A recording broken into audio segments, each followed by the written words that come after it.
General science की जो हमारी सीरीज चल रही थी उसमें हमने केमिस्ट्री रसायन विज्ञान के जितने भी इंपॉर्टेंट चैप्टर थे और जो सवाल बनते हैं पीसीएस लेवल पे हमने उनको सारे को कवर कर लिया है। अब हम आज से जो फिजिक्स से सवाल आते हैं उनको चैप्टर वाइज कवर करेंगे। हमारा टारगेट ये है कि जनरल साइंस से बायो, फिजिक्स और केमिस्ट्री तीनों से मिला के किसी भी एग्जाम में जो पीसीएस लेवल का होता है या कोई भी वनडे एग्जाम है उसमें 30% सवाल आते ही आते हैं। उसमें फिजिक्स और केमिस्ट्री, बायोलॉजी इन तीनों से सवाल आते हैं। तो हमने केमिस्ट्री खत्म कर लिया है, अब हम फिजिक्स स्टार्ट करेंगे, उसके बाद हम बायोलॉजी के जो चैप्टर होंगे उनको खत्म करेंगे। तो आज से हम इसमें फिजिक्स शुरू कर रहे हैं। उसमें हमने सबसे पहला चैप्टर जो लिया है पढ़ने के लिए वो लाइट लिया है, प्रकाश। तो इसी को हम आज देखेंगे। तो चलिए दोस्तों देखते हैं लाइट है क्या। कोई भी वस्तु है उसको हम कब देख पाते हैं दोस्तों, जब उसमें लाइट होती है। रात के अंधेरे में हम किसी वस्तु को देख नहीं पाते हैं। तो इसका मतलब है कि लाइट है क्या, लाइट को मतलब इसी लाइट की सहायता से ही हम किसी ऑब्जेक्ट को देख सकते हैं। अगर लाइट ना हो तो हम किसी ऑब्जेक्ट को देख नहीं सकते हैं। तो ऐसा है क्या, क्या है ऐसा जो जिसकी वजह से हम किसी ऑब्जेक्ट को देख पाते हैं। तो वो एक प्रकार की एनर्जी है जिसकी वजह से हम किसी भी वस्तु को देख पाते हैं। तो लाइट क्या है, एक प्रकार की ऊर्जा है जो कैसे गमन करती है, इलेक्ट्रोमैग्नेटिक वेव्स के रूप में एक स्थान से दूसरे स्थान तक जाती है। और जब वो इलेक्ट्रोमैग्नेटिक वेव्स के रूप से विद्युत चुम्बकीय तरंगों के रूप में एक स्थान से दूसरे स्थान तक जाती है, उसी की वजह से हम किसी वस्तु को वहाँ तक देख पाते हैं। किसी वस्तु पे अगर वो पड़ती है तभी हमारी मतलब लाइट पड़ती है, तब हम उस वस्तु को देख पाते हैं। तो लाइट है क्या दोस्तों, लाइट एक प्रकार की ऊर्जा है जो इलेक्ट्रोमैग्नेटिक वेव्स के माध्यम से एक स्थान से दूसरे स्थान तक जाती है। इसी की सहायता से हम किसी वस्तु को देख पाते हैं। ये जो इलेक्ट्रोमैग्नेटिक वेव हैं इनको और क्या कहते हैं, इसे हम और क्या क्या कहते हैं, इसको हम नॉन मैकेनिकल वेव भी कहते हैं। तो होता क्या है दोस्तों, वेव जो होती है, जो तरंग होती है वो दो तरीके की होती है। एक मैकेनिकल, जब मैं इसका चैप्टर पढ़ाऊंगा आपको तरंगा तब सारी कुछ बता दूंगा, एक मैकेनिकल दूसरी नॉन मैकेनिकल। तो जो इलेक्ट्रोमैग्नेटिक वेव है ये नॉन मैकेनिकल वेव है। अभी बताऊंगा कि क्या होता है नॉन मैकेनिकल और मैकेनिकल, मतलब कि किसी मीडियम की ज़रूरत जिसको नहीं पड़ती है वो नॉन मैकेनिकल वेव है। अगर गमन करने के लिए किसी माध्यम की ज़रूरत पड़ती है तो वो कौन सी वेव हो जाती है, वो मैकेनिकल वेव हो जाती है। इसी नॉन मैकेनिकल वेव को और क्या क्या नाम से जानते हैं, इसी को हम मैक्सवेल वेव के नाम से जानते हैं। तो आपसे ये पूछा जाए मैक्सवेल वेव है क्या, तो जो नॉन मैकेनिकल वेव है उसी को मैक्सवेल वेव्स के नाम से जानते हैं। इनकी जो रेंज होती है, रेंज मतलब कि इनकी जो रेंज होती है, वेवलेंथ की रेंज होती है, वो कहाँ से कहाँ तक होती है, 10⁻⁻14 से लेके 10⁻4 मीटर तक इनकी रेंज होती है। ये आपको याद रखना, ये पूछा जाता है इसलिए मैंने बता दिया। अब हम आते हैं अपने चैप्टर पे, लाइट पढ़ देते हैं हम। लाइट में हमने क्या देख लिया कि लाइट एक प्रकार की ऊर्जा है जो नॉन मैकेनिकल वेव्स के रूप मतलब कि थ्रू एक स्थान से दूसरे स्थान तक जाती है और उसी की सहायता से हम किसी वस्तु को देख पाते हैं। ये नॉन मैकेनिकल जो वेव्स हैं ये कई तरीके की होती है, जैसे gamma rays, X rays, UV rays, visual rays, infrared rays, short radio waves, long radio waves. इनके विषय में हम आगे जब तरंग चैप्टर पढ़ेंगे तब जान लेंगे। अब हम आते हैं लाइट की प्रॉपर्टी के बारे में। तो लाइट की जो प्रॉपर्टी होती है उसमें जो इसकी पहली प्रॉपर्टी है उसको रिफ्लेक्शन या परावर्तन बोलते हैं। इसके विषय में जानते हैं दोस्तों। देखिए तो रिफ्लेक्शन होता क्या है, रिफ्लेक्शन का मतलब होता है दोस्तों, इसको हिंदी में परावर्तन कहते हैं। इसका मतलब ये है बाउंसिंग बैक ऑफ लाइट। इसका क्या मतलब है कि bouncing back of light, bouncing back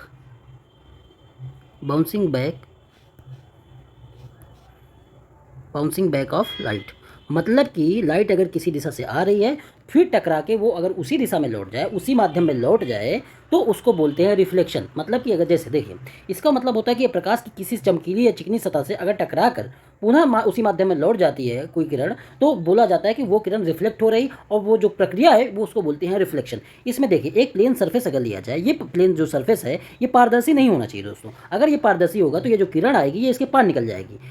तो ये जो सरफेस है ये एक तो प्लेन सरफेस होना चाहिए और ये पारदर्शी नहीं होना चाहिए। तो इसमें अगर कोई किरण आती है, कोई किरण अगर हम किसी प्रोपोगेट कराते हैं तो इसको पहली बात तो इसको बोला जाता है इंसिडेंट रे। तो इंसिडेंट रे क्या होती है दोस्तों, आपतित किरण जिसको बोला जाता है कि the light ray which strike the surface is known as incident ray. मतलब कि जो सरफेस पे किरण जो पड़ती है उसको क्या बोलते हैं, उसको इंसिडेंट रे बोलते हैं। और वो जो किरण बाद में फिर रिफ्लेक्ट होके उसी दिशा में लौट जाती है उसको हम क्या बोलते हैं, उसको रिफ्लेक्टिव रेज बोलते हैं, उसको परावर्तित किरण बोलते हैं। तो the incident ray that return back from the surface is known as reflected ray. तो इसमें देखिए मैं बता रहा आपको रिफ्लेक्शन परावर्तन क्या होता है। तो इसमें परावर्तन का मतलब होता है कि बाउंसिंग बैक ऑफ लाइट, इसमें जो कोई भी किरण आएगी और फिर उसी तरह दिशा में किसी माध्यम से जो सरफेस होगा उससे टकरा कर उसी दिशा में अगर लौट जाती है तो उसको बोलते हैं परावर्तन कहते हैं। जैसे मान लीजिए आप कोई भी सरफेस ले लीजिए, कॉपी ले लीजिए, किताब लीजिए, जो भी आपको लेना है ले लीजिए, मिरर ले लीजिए, दर्पण जो होता है, दर्पण को एक तरफ से पॉलिश कर दिया जाए, पॉलिश रहता है दर्पण। तो जब दर्पण में कोई किरण पड़ती है, अगर कोई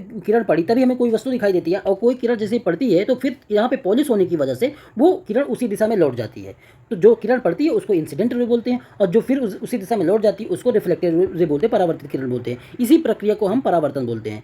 इसका नियम क्या होता है, इसमें एक देखिए, इसके बीच से एक लाइन खींच दीजिए, इसको अभिलंब या नॉर्मल बोलते हैं। तो इसका जो परावर्तन का नियम होता है, देखिए परावर्तन के इसमें से दो नियम निकलते हैं। एक ये निकलता है कि जो ये किरण कोण बनाएगी, जिससे ये अभिलंब नॉर्मल से ये जो बीच में रेखा खींची गई, इस अभिलंब से जितना ये इंसिडेंट रे कोण बनाएगी, उतना ही जो रिफ्लेक्ट होकर रह जाएगी उससे कोण बनेगा। तो इंसिडेंट रे से जो कोण बनेगा, आपतित किरण से जो कोण बनेगा, वही कोण परावर्तित किरण से भी बनेगा। तो इसमें पहला जो नियम है, ये क्या हो जाएगा, इंसिडेंट का जो एंगल है वो रिफ्लेक्टिव एंगल के बराबर हो जाएगा, मतलब कि आपतित कोण परावर्तित कोण के बराबर हो जाएगा। दूसरा, इसमें आप क्या देख रहे हैं दोस्तों, ये जो इंसिडेंट रे और उसपे से जो जहाँ से वो परावर्तित किरण गई, रिफ्लेक्टिव रे गई, और आपतित किरण जहाँ पे आई, और जहाँ से हमने अभिलंब खींचा, अभिलंब मतलब कि बीच से जो एक लाइन खींची, ये तीनों एक ही बिंदु पर होते हैं। ये परावर्तन का दूसरा नियम होता है। तो हमने परावर्तन को पूरी तरीके से देख लिया। इसमें ये देख लिया कि आपतन कोण और परावर्तन कोण दोनों एक दूसरे के बराबर होते हैं, और आपतित किरण, परावर्तित किरण तथा अभिलंब जिसको नॉर्मल होते हैं, तीनों एक ही बिंदु पर होते हैं। इसमें होता क्या है, इसमें एक मिरर लिया जाता है, और अगर उसमें कोई भी किरण इंसिडेंट रे जो प्रोपेगेट करती आती है किरण, उसको आपतित किरण बोलते हैं। और उससे फिर जो पॉलिश्ड एक मिरर होता है हमारे सामने, उसमें सिल्वर की कोटिंग या किसी चीज़ की कोटिंग कर दी जाती है, और फिर उससे टकरा के किरण बाउंस बैक करती है। तो बाउंस बैक करती है, इस प्रक्रिया को रिफ्लेक्शन बोलते हैं। इसमें आपतित किरण होती है, जो परावर्तित होकर आती है किरण, उसको परावर्तित किरण बोलते हैं, और इसके बीच में एक रेखा हम खींच लेते हैं, उसको अभिलंब बोलते हैं। इससे दो नियम निकलते हैं। इस तरीके से हमने रिफ्लेक्शन के विषय में पूरी तरीके से जान लिया। इसके जो एग्जाम्पल हो दोस्तों, जैसे अभी हम दर्पण के विषय में देखेंगे। जो इसका एग्जाम्पल है दर्पण, उत्तल दर्पण, अवतल दर्पण और समतल दर्पण। मतलब कि कॉन्वेक्स मिरर, कॉनकेव मिरर और प्लेन मिरर, ये इसके एग्जाम्पल हैं कि इनके थ्रू अगर कोई भी किरण आती है तो जो परावर्तित होती है, या इनके उपयोग उसकी वजह से उस उत्तल दर्पण के, अवतल दर्पण के और समतल दर्पण, इनके उपयोग क्या हो जाते हैं, ये सारे एग्जाम्पल जो आते हैं वो परावर्तन के नियम के अनुसार ही आते हैं। तो इनके जो एग्जाम्पल होंगे हम फिर से बाद में देखेंगे। अभी हम केवल जो नियम है उनके विषय में जान लेते हैं। हमारा जो अगली प्रॉपर्टी है लाइट की, उसको हम बोलते हैं रिफ्लेक्शन ऑफ लाइट, या प्रकाश का अपवर्तन। देखिए, लाइट की जो दूसरी प्रॉपर्टी है जिसके विषय में हम जानेंगे, उसको प्रकाश का अपवर्तन या रिफ्रैक्शन कहते हैं। अपवर्तन का क्या मतलब, अभी परावर्तन हमने देखा प्रकाश का, वो मतलब कि उसी दिशा में लौट जाना। उसी दिशा में कोई किरण कब लौटेगी, जब जो ये माध्यम होगा दोस्तों, जो हमने ये माध्यम लिया, या जिस चीज़ पे वो किरण पड़ी, वो माध्यम हमने लिया था अपारदर्शी, मतलब कि वो ट्रांसपेरेंट माध्यम नहीं था। जब माध्यम नहीं रहेगा तो कोई भी किरण होगी या लाइट आएगी तो लाइट बाउंस बैक करेगी, अगर माध्यम पारदर्शी नहीं होगा तो। अगर यहाँ पे हमने जो लिया था, दर्पण लिया था। दर्पण क्या होता है, जो हमारे घरों में शीशे लगे होते हैं, जिनको हम मिरर कहते हैं, दर्पण कहते हैं, उनमें जो आपने देखा होगा पीछे से कोटिंग होती है। कोटिंग मतलब कि सिल्वर का पेंट होगा या किसी चीज़ का पेंट लगा होता है, जिससे क्या हो, अगर पेंट नहीं होगा तो लाइट जो पड़ेगी वो पीछे निकल जाएगी, पीछे दर्पण से पार करके निकल जाएगी, तो हमको वस्तु नहीं दिखाई देगी, या फिर उस पर परावर्तन का जो गुण होगा वो शो नहीं होगा, अगर माध्यम क्या हुआ, पारदर्शी नहीं हुआ तो। लेकिन इसमें जो अपवर्तन होता है, अपवर्तन में किरण इधर आ रही है, माध्यम को क्रॉस करके आगे दूसरे माध्यम में आ रही, तो यहाँ जो माध्यम होगा ये क्या होगा, ये पारदर्शी होगा। तो पारदर्शी माध्यम का मतलब क्या होगा, जैसे वहाँ पे हमने दर्पण लिया था, इसमें क्या होगा, इसमें ग्लास होगा, जिसमें ग्लास का मतलब है कि उसमें एक तरफ कोटिंग नहीं होती है, ग्लास जो होता है दोनों तरफ से पारदर्शी होता है। तो ग्लास हो गया, एयर हो गई, वाटर हो गया, ये सब क्या होते हैं, ये माध्यम मतलब कि पारदर्शी होते हैं। तो जहाँ भी अपवर्तन का नियम आएगा प्रकाश में, वहाँ पे जो माध्यम होगा वो हमेशा पारदर्शी होगा। तो देखिए, अपवर्तन का मतलब क्या होता है दोस्तों, जनरली होता क्या है, तो आपने हमेशा देखा है कि लाइट जो होती है, कि लाइट प्रकाश जो होता है वो हमेशा सीधी रेखा में चलता है। तो फिर ऐसा होता क्यों है कि वो मतलब कि दूसरी जगह में जाके, अब मतलब कि कब वो दूसरे माध्यम में प्रवेश करके अपने मार्ग से विचलित हो जाता है, या टेढ़ा हो जाता है उसका माध्यम, जबकि चलता सीधे है। तो जब वह प्रकाश किसी एक माध्यम से दूसरे माध्यम में जाएगा तब वो टेढ़ा हो जाता है, या दूसरे माध्यम में शिफ्ट हो जाता है, दूसरी तरफ शिफ्ट हो जाता है। ये तभी होता है जब वह एक माध्यम से दूसरे माध्यम में जाएगा, नहीं तो जो लाइट है वो हमेशा सीधी रेखा में चलेगी। इसी को प्रकाश का अपवर्तन कहते हैं दोस्तों। मतलब कि जब कोई प्रकाश की किरण एक माध्यम से दूसरे माध्यम में प्रवेश करती है तो वह अपने मार्ग से विचलित हो जाती है, जिसे प्रकाश का अपवर्तन कहते हैं। पर इसको पढ़िए, light normally travel along the straight line path in A transparent medium.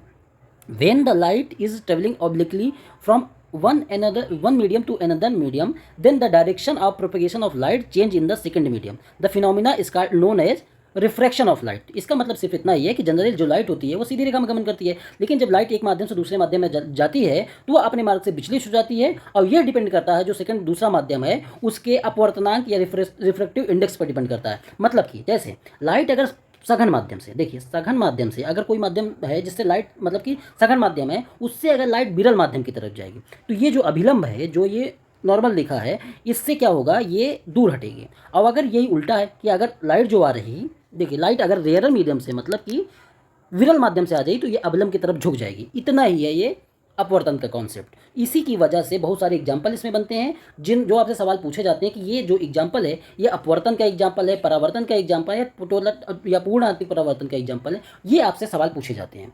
जैसे अब देखिए इसके एग्जाम्पल हम देख लेते हैं दोस्तों। देखिए इसका एग्जाम्पल क्या है, जैसे कोई बाल्टी है, उसमें पानी भरा हुआ है और उसमें कोई सिक्का डाला हुआ है, कोई कॉइन डाला हुआ है। तो जब हम इसको सिक्के को देखेंगे बाल्टी में, जो सिक्का पड़ा हुआ है पानी से भरी बाल्टी में, तो ये सिक्का हमको थोड़ा सा ऊपर उठा हुआ दिखाई देगा। ये किस वजह से हो रहा है, ये जो हो रहा है ये किसकी वजह से हो रहा है, रिफ्लेक्शन की वजह से हो रहा है, और प्रकाश के अपवर्तन की वजह से हो रहा है। ये देखिए क्यों, क्योंकि यहाँ पे रेयर मीडियम है, मतलब कि विरल माध्यम है। विरल माध्यम से सघन माध्यम की तरफ जब हमारी किरणें जाएंगी, उसकी वजह से जो सिक्का होगा ये हमको थोड़ा सा ऊपर उठा हुआ दिखाई देगा। तो इसका किस वजह से होता है, ये प्रकाश के अपवर्तन की वजह से होता है।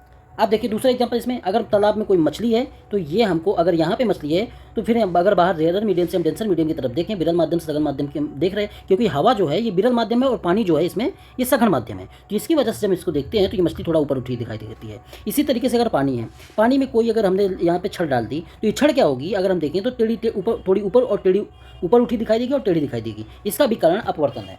इसमें और जैसे और क्या एग्जांपल हो सकते हैं इसके, जैसे अगर पेंसिल है या चम्मच है, इसको किसी में डालोगे थोड़ा मुड़ा हुआ दिखाई देगा। ये आपसे एग्जांपल पूछे जाते हैं। तालाब या स्विमिंग पूल का बेस है वो थोड़ा ऊपर उठा हुआ दिखाई देता है, ये भी एग्जांपल इसी के एग्जांपल है। तारे जो टिमटिमाते हैं वो भी इसी के एग्जांपल हैं। और साथ एग्जांपल है, जैसे खिड़की से हम किसी आदमी को देखते हैं तो वो कुछ हमको डिफरेंट दिखाई देता है, मतलब कि पास या दूर दिखाई देगा खिड़की से देखने। तो कांच की वजह से, जो हमारी खिड़की और हमारे बीच, मतलब उस आदमी के बीच में जो हमारी खिड़की में कांच लगा हुआ है, उसकी वजह से वो आदमी थोड़ा सा डिफरेंट है, या तो पास दिखाई देगा और दूर दिखाई देगा। तो वो किस वजह से होता है, ये होता है प्रकाश के अपवर्तन के कारण होता है। तो ये हमने अपवर्तन को देख लिया दोस्तों कि अपवर्तन में होता क्या है कि जब प्रकाश की किरण एक माध्यम से दूसरे माध्यम में जाती है तो वो या तो अभिलंब के पास आएगी या तो दूर हटेगी। यह माध्यम ट्रांसपेरेंट होता है, एक माध्यम सघन होता है, एक माध्यम विरल होता है। तो ये हमने प्रकाश का अपवर्तन, उसके एग्जाम्पल भी देख लिए दोस्तों। इसमें कुछ नियम है इसके, जैसे स्नेल्स ने इसके नियम दिए थे रिफ्रैक्शन के, law of refraction of light. तो इसको स्नेल्स के लॉ बोले जाते हैं। इसके विषय में हम थोड़ा सा जान लेते हैं ये क्या है। तो स्नेल्स ने जो 2 लॉ दिए, इसमें इन्होंने क्या बताया, जैसे पीछे के जब हमने परावर्तन के विषय में देखा था, वही सेम चीज़ें इसमें भी हैं कि जो आपतित किरण होगी और जो परावर्तित किरण होगी और जो अभिलंब होगा वो तीनों एक ही बिंदु पे होंगे। ये तो इनका पहला नियम होगा। और आपतित किरण और अपवर्तित किरण जो होगी और जो प्लेन हो, वो मतलब अभिलंब होगा, तीनों सेम प्लेन पे होंगे। दूसरा इन्होंने रेशियो दिया, नियम दिया। उन्होंने ये बताया कि जो एंगल ऑफ इंसिडेंट रे, मतलब इसका जो एंगल है और जो ये किरण अपवर्तित हो रही इसका जो एंगल है, इनके बीच में जो संबंध होता है वो साइन कांस्टेंट होता है। तो मतलब ये साइन आई और साइन आर, ये जो कांस्टेंट, ये दोनों का जो रेशियो है वो कांस्टेंट होगा, और उस कांस्टेंट को हम म्यू से रिप्रेजेंट करेंगे। इसी म्यू को रिफ्रैक्टिव इंडेक्स बोलते हैं, रिफ्रैक्टिव इंडेक्स बोलते हैं। तो साइन आई और आर का जो रेशियो होता है उसको म्यू बोलते हैं। तो मतलब कि साइन आई बराबर साइन आर, इसमें इन्होंने बताया कि जितना उसका एंगल होगा, जितना मतलब कि जितना आपतित किरण का एंगल जो बनेगा उतना ही अभिलंब से इसका एंगल बनेगा। इन्होंने ये बताया अगर किरण जैसे जैसे इधर होती जाएगी तो ये एंगल इधर होता जाएगा, किरण यहाँ से आती जाएगी तो एंगल इधर होता जाएगा, किरण यहाँ से आती जाएगी तो एंगल इधर होता जाएगा। इन्होंने ये बताया और इसी को इन्होंने रिफ्रैक्टिव इंडेक्स का नाम दिया, मतलब कि इसी का जो अनुपात होता है उसी को हम अपवर्तनांक का इंडेक्स बोलते हैं। देखिए ये चीज़ें हमने 2 चीज़ों के विषय में जान लिया। एक तो हमने जान लिया कि अपवर्तन और परावर्तन, और तीसरी चीज़ अब हम देखते हैं जिसको कहते हैं पूर्ण आंतरिक परावर्तन। तो प्रकाश का पूर्ण आंतरिक परावर्तन, इसके विषय में जान लेते हैं। Total internal reflection of light, इसके विषय में देखते हैं दोस्तों। देखिए पूर्ण आंतरिक परावर्तन में होता क्या है, जब कोई किरण, एक माध्यम हमने डेंसर ले लिया और दूसरा माध्यम हमारे पास रेयर, मतलब कि विरल सघन माध्यम से विरल माध्यम की तरफ अगर कोई किरण जाती है तो जैसे हमने अभी परावर्तन देखा था उसी तरीके से, जैसे ये जो एंगल बनता है इसको बोलते हैं आपतित किरण और इसको बोलते हैं परावर्तित या रिफ्रैक्टिव किरण। मतलब कि ये जो किरण आई और इसके बीच में जो एंगल बनता है, देखिए ये एंगल बना आई और यही एंगल इसके बराबर होता है जो किरण यहाँ से इधर आपतित हुई। तो ये एंगल क्या हुआ, आपतित किरण, ये आपतित किरण, और इसको बोलते हैं अपवर्तित किरण। तो ये जो किरण आई, इसके बीच में जो एंगल बना और इसके जो बीच में एंगल है दोनों बराबर होते हैं। लेकिन जैसे हम एंगल इसका इस किरण का के जो एंगल है आई, जिसको इंसिडेंट एंगल बोलते हैं, इसका मान अगर बढ़ाते जाएं, जैसे जैसे ये किरण हम ये इधर से प्रोपोगेट करते जाएं और ये इस एंगल का मान बढ़ गया, तो ये जैसे जितना इस एंगल का मान बढ़ता जाएगा उतना इस एंगल का मान बढ़ता जाएगा। और ज़्यादा हमने इस एंगल का मान बढ़ा दिया, इस एंगल का मान और बढ़ता गया, और बढ़ा दिया और बढ़ता गया। लेकिन एक टाइम ऐसा आएगा जब हम यहाँ से किरण वो करेंगे, प्रोपोगेट करेंगे, एंगल बढ़ाएंगे, तो ये जो एंगल बनेगा इसको बोल देते हैं क्रिटिकल एंगल। उसके बाद ये किरण इधर रिफ्लेक्ट नहीं होगी। फिर क्या होगा, इस एंगल से जितना इधर आप लाते जाएंगे तो एक क्रिटिकल कंडीशन आ जाएगी, फिर जो किरण आएगी वो इसी दिशा में रिफ्लेक्ट हो जाएगी, इसी दिशा में रिफ्लेक्ट होने लगेगी। ये इस दिशा में ना रिफ्लेक्ट होकर इसी दिशा में रिफ्लेक्ट होने लगेगी, डेंसर मीडियम से डेंसर मीडियम में ही रिफ्लेक्ट होने लगेगी, उधर ही परावर्तित होकर जाने लगेगी, इस माध्यम में आएगी ही नहीं। तो जो अगर इसका एंगल का जो इंसिडेंट एंगल है इसका मान लगातार बढ़ता रहा तो ये क्रिटिकल एंगल बन जाएगा। उसकी वजह से ये जो किरण है वो इस माध्यम में, विरल माध्यम में न जाके उसी माध्यम में पूरा परिवर्तित हो जाएगी। तो इसी को प्रकाश का टोटल इंटरनल रिफ्लेक्शन कहते हैं। तो वो क्रिटिकल एंगल के बन जाने के बाद ये घटना हमारे सामने दिखती है। मतलब कि आपतन कोण का मान जब क्रांतिक कोण से ज़्यादा हो जाए, ये जो एंगल है आपतन कोण, इसका मान इतना ज़्यादा हो गया कि वो क्रांतिक कोण से भी ज़्यादा हो गया, तब प्रकाश उसी दिशा में परिवर्तित हो जाता है। इसी को प्रकाश का पूर्ण आंतरिक परावर्तन कहते हैं। ये एग्जांपल इसके देख लेते हैं। जैसे हीरे का जो चमकना होता है, हीरे में जो चमक होती है वो पूर्ण आंतरिक परावर्तन के कारण ही होती है। उसमें क्या होता है, माध्यम तुरंत एक माध्यम से दूसरे माध्यम में तुरंत से चेंज होता है। हीरे के जो आकार होता है अष्टफल की, उसी की वजह से, जैसे हीरा जो बना होता है ऐसे ऐसे करके बना होता है दोस्तों, तो उसका जो एक माध्यम से दूसरे माध्यम तुरंत उसमें किरण परावर्तित होती रहती हैं। इसके माध्यम से जो आपतित कोण है उसका मान उसके क्रांतिक कोण से बदल जाता है और उसी दिशा में परिवर्तित हो जाती हैं चीज़ें। तो हीरा में जो चमक किस वजह से होती है, पूर्णांतिक परावर्तन के कारण।